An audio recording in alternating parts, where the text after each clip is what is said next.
Morning. I'm going to show you a real quick way to test to see if you have a problem this fall. It's free, it takes about 30 seconds, and it's the precursor for the problem. And the problem is armyworms and grubs. So I'll show you how to test real quick to see if you're going to have armyworms over the next couple of weeks. A lot of you guys already have them. We've already started to see a few of them. But while you're treating for your armyworms, you'll also be treating for grubs, this is the perfect time of year to treat for grubs, which actually kill your lawn. The armyworms don't kill your lawn, they just sort of go along and eat it, make it look like crap. Everything's getting kind of crazy here. I've been carrying this camera around for 4 days. I have hours and hours of video, which is all gonna go in the trash probably. I'm gonna try and steal some clips.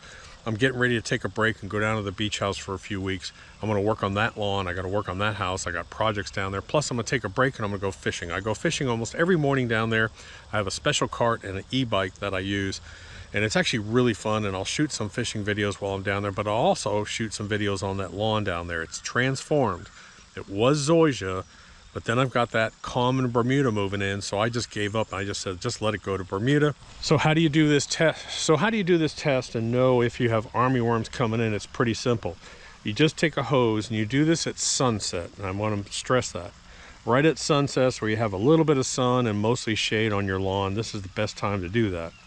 You walk along with a hose, and you actually spray your grass back and forth, and what you're going to see is you're going to see these moths pop out. Sometimes they look white, sometimes they look gray, sometimes they're brown speckled, but those are armyworm moths, and those moths migrate up and down, and they come into your yard, they lay eggs. About 28 days later, those eggs hatch, and then you have armyworms. And armyworms just move across your lawn and sort of eat your lawn. So all that time and energy and money that you've invested, now all of a sudden your lawn starts to look like crap. That's why we treat them. But we do a split treatment, and that split treatment eventually will also kill some grubs. This is the common Bermuda that we planted, because it's about the only thing that'll grow over this nasty soil with rocks and stumps and tree stumps. Look at that, isn't that amazing? John came out yesterday, we cut it with the Ego on a level 2. I've been using green shocker on this because I want it to go in the soil. I don't want runoff down here. But man, common Bermuda is an ugly grass because it's real thick and coarse. You don't want to put this on a sod lawn. You don't want to use it in your lawn. But if you have an area that's just like all rocks and dirt and you want some kind of grass in it, this stuff will grow anywhere. It'll grow on rocks. You can literally throw this on a gravel driveway and water it and it'll grow. But as I come along here, I can take a hose, and we showed this last year. I can go along with a hose and I see moss come out. Those are the moss that are in here. So the way that you treat it, real quick, in the description below, I will link to a spray bottle. I'll try and find the spray bottle, and then also the granular. So what we do is we put down the granular. It's a DG product, the Double Kill Duocide. We put that down. Then we come by with the hose and bottle sprayer, and we spray really well. So you have sort of this, the spray is more of an upper kill. So when the armyworms hide in the thatch during the day, and they come out when it cools down. But that DG product will get into the thatch and start to disperse. And so when they go back into the thatch, it's sort of a double kill product. So you have them up top when they come to eat, and then down below when they go back into the thatch.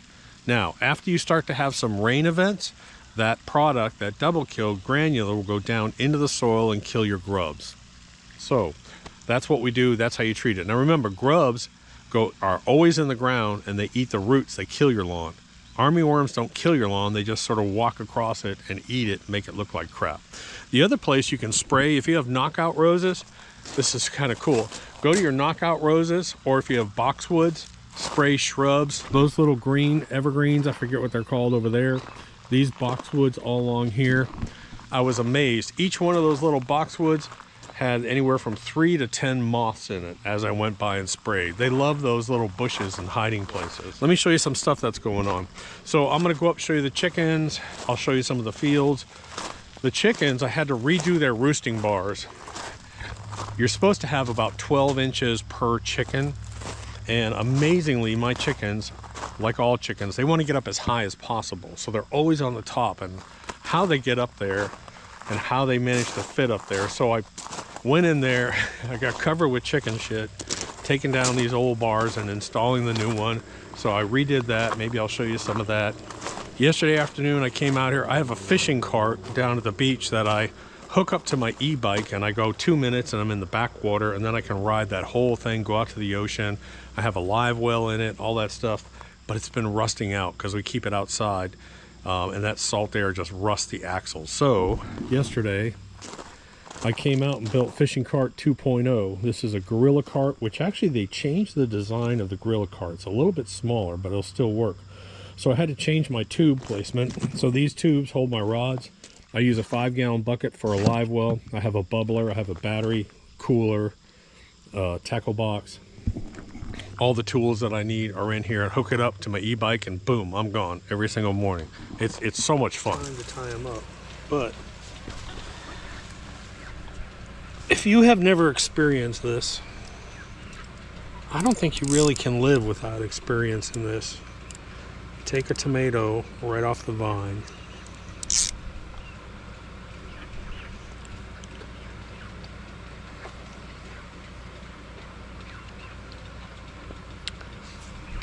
Sweet, acidic at the same time, and a real pungent tomato flavor.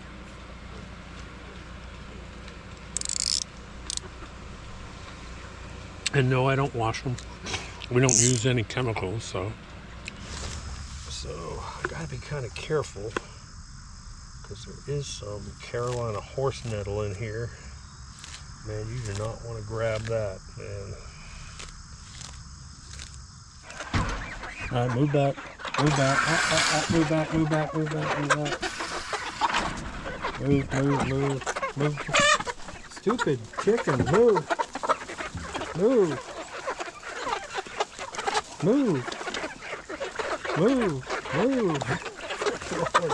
Hold on. Getting on the bucket is not going to help you. That is not going to help you.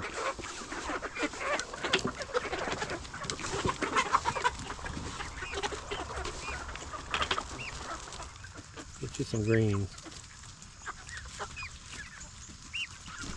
Alright, so this is the new setup.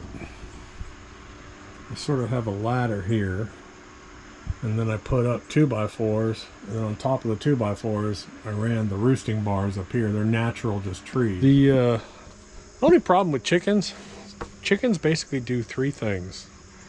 They eat, they lay eggs, and they shit. That's, dude. And so when I'm in here, and chicken shit isn't this nice little pellets. It's generally runny because it's a mix of their poo and the urine and everything. So chicken shit is actually kind of nasty. So I'm in here, and of course, you know, I got chicken shit all over my shirt while I'm in here doing this. But yeah.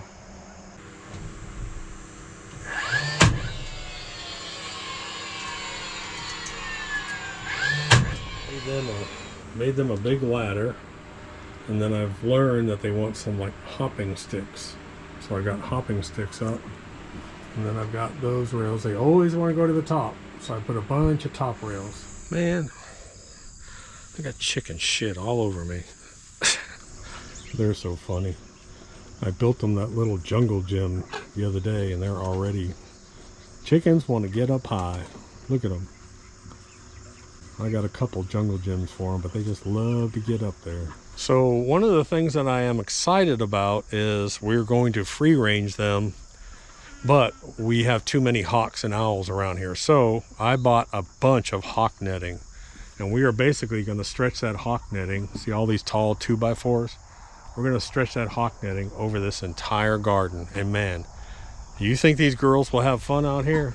Man, you talk about feasting on bugs and crickets and plants and everything else, man. They're gonna have a blast out here. So when I get back, that's what we're gonna do. That's gonna be a pretty big job. So this is the old, sorry, I got green bean in my mouth. This is the old summer squash pile. Some zucchini and some summer squash. This is just maybe half of what we pulled. I tried to pull a lot of the ones that were fully ripened out and save those, but what else did we do? So I've got new plantings in here. I've got some spaghetti squash. I've got this new squash that I've never seen. It's a hybrid. It looks like a zucchini, but it's yellow. I'm going to try some of that. So I've got a good 60 to 70 day growing window if I don't get an early frost. And that's why I'm replanting in here. When I come back, I want to be surprised. Nothing may take, I don't care. We're just doing it for fun. Same thing here. I have got tomatoes planted all along here. They're kind of a fast growing tomato. I see germination already. Then on top of this, I planted some turnip seeds. See all that little green? That's turnip. Oh man, stupid rednecks come around this corner at 60 miles an hour. They hit one of my babies. Poor thing. Poor thing.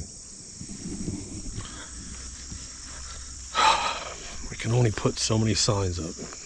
Assholes. Man, it pisses me off. UPS just pulled up and they finished delivering some of my grain rye. And I want to get some grain rye up in those fields. I've got a couple of those fields that have too much dirt and I don't want to see any dirt. I want to see everything green. So I'm going to go up and do some more overseeding up there. And then I'll show you what's going on up here. I got to show you this buck that's coming into my field. We only take maybe 2, 3, or 4 deer off this whole property. We have thousands of deer. And this guy that's showing up on my video camera, he is a beast. For Georgia, this is a monster buck. For a 40-acre property where I'm located, this is a buck, man. He is a monster. So anyways, I'm gonna grab my UTV, grab the seed. I warned you guys, this video is gonna be completely random. We're gonna jump day to day. Anyways, I've got a 4K video camera sitting over here. This field we hand planted. There's strips of corn, and then all the green you see is actually buckwheat. And then I put out yesterday, I put out a little bit of rye seed in here. This field over here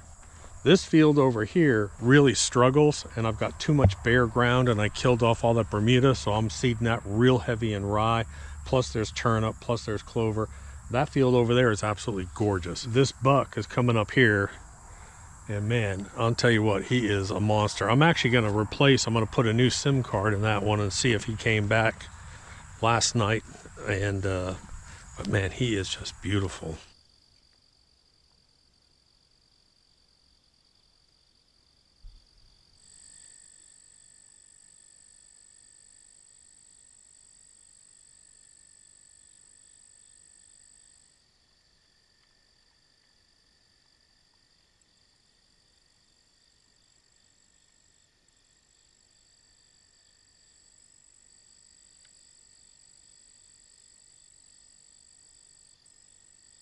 So a lot of you guys, when I say rye, think about rye grass seed.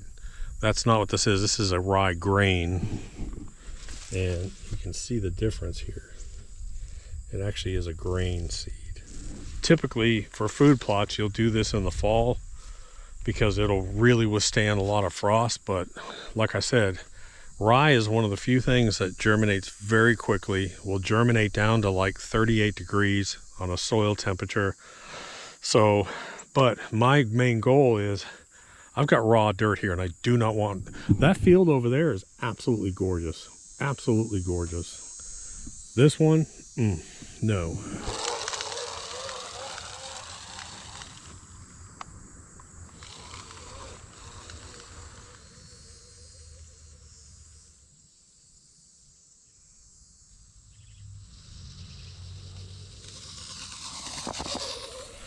All right, so it's 11:30 and I already got about 7,000 steps in.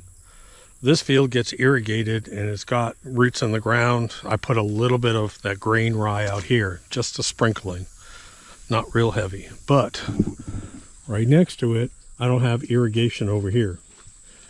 This is a really important corner because a lot of my big bucks actually come in. They cross, there's 600 acres over here of my neighbors. They cross in here and they come up to this field and then they work all the way down here. So I need this to have cover. I need this to be green. I'm letting all that grow up and I want this to grow up too. So like I said, in 4 days, I have rain events moving in. So I'm going to put the rye seed out. Some of it, probably 20% of it may get eaten by the doves and the birds, but If I got 80% remaining, I'm happy with that. So a lot of what I'm doing really is just taking a chance. So if I'm going to go away, let's say I'm going away for a month, I'm putting out all the seed that I have. All the fields are going to be seeded. The garden has been replanted with surprise crops. The grass is ready. I'll be putting another coat of Bermuda seed on the back. And what I'm assuming, based on my 10-day forecast, is that this drought is going to end. We have many, many days of rain showing up. And one of the days, the high is 64 degrees. So things are starting to change. So this is just sort of a roll of the dice. I'm just taking a chance. I'm going to put everything out, put all this seed out, work everything, get everything planted. Then I'm going away. And when I come back, we'll see what happens. Now that should be a fun video to come back, you know, and see what has actually worked, what took, what grew. I'm hoping that this, I mean, we haven't had rain in 2 weeks. It's dry. It's a dust bowl out here. I'm having to irrigate every single day. I'm irrigating the fields. I'm irrigating this. But it looks like we're about to break that pattern and start to get some good rain. And if that's the case, cooler temperatures, rain, hopefully it just works out. The last thing I kind of need to do is just do some touch-up work around here. I need to put some more blue dye in the pond to reduce algae, probably put some algicide so I don't come back to a mess. I'll be doing that. But just general, just get everything ready. Now John will be coming by 2 or 3 days a week. He'll be doing all the lawn stuff. My neighbor is actually going to be coming over every day. She's going to work my chickens for me. Got all my security cameras on, got all the alarm systems, everything's done. So, and I can pull up, the nice thing about having all these cameras is that I can actually pull up and look at this whole property and see what's going on. That'll be kind of cool. So I'm going to take you down to the beach house. And like I said, the guy that cuts it down there, he pushes a mower. And I'm sure there's a ton of thatch. I'm gonna take that dethatcher I just bought. I'm gonna take it down there. I'll have to do a dethatch. I may put down my last round of seed down there. I'll probably put some fertilizer down, work a few things at the house. I probably have to do some power washing down there, but I guarantee you, every morning my butt will be fishing if there's no lightning out there. Even if it's raining, I'll be out there fishing. So anyways, make sure you hit that subscribe. If you like the video, give it a thumbs up. It really does help. I know it only takes a second. If you don't like it, give it a thumbs down either way. But enjoyed having you, and I'll see you in a while. Doc.